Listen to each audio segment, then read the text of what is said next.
Hi friends, இன்றைக்கி வாழை மீனும் பாறை மீனும் வாங்கிட்டு வந்திருந்தோம்ல, அதில் வாழை மீனை குழம்பு வச்சு ஃப்ரை பண்ணிவிட்டு பாறை மீனை எடுத்து இந்த மாதிரி க்ளீன் பண்ணி எடுத்து இடையில கட் கொடுத்து உப்பு, மிளகாத்தூள், மஞ்சத்தூள் போட்டு பிரட்டி ஊற வச்சுட்டு அதுக்கப்புறம் எடுத்து ஃப்ரை பண்ணிடணும். ஃப்ரை பண்ணிவிட்டு ஒரு பாத்திரத்தை எடுத்து அடுப்பில் வச்சு நம்ம இப்போ சாசி ஃபிஷ் செய்ய போகிறோம். எல்லா டைமே மீன் குழம்பு, மீன் ஃப்ரைன்னா பிள்ளைங்களுக்கும் போர் அடிச்சிடும்.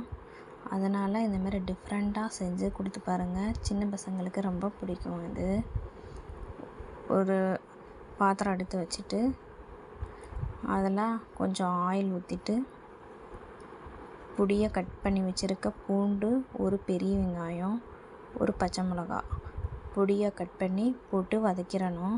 வதக்கிட்டு அதில் tomato sauce, red chilli sauce, green chilli sauce, soya sauce 4யுமே ஊற்றி லைட்டாக கொஞ்சோண்டு மிளகாத்தூள் போட்டுக்கணும். போட்டுட்டு கொஞ்சம் தண்ணி ஊற்றி கொதிக்க விடணும். கொதிக்க விட்டோன்னே இந்த மாதிரி கெட்டி பதத்துக்கு வரும். வந்தோடனே அதில் மல்லித்தழை தூவி ஆஃப் பண்ணிட வேண்டியது. ஆஃப் பண்ணிவிட்டு இந்த எடுத்து அப்படியே ஃப்ரை பண்ணி வச்சுருக்க ஃபிஷ் மேலே ஊற்றிட வேண்டியது.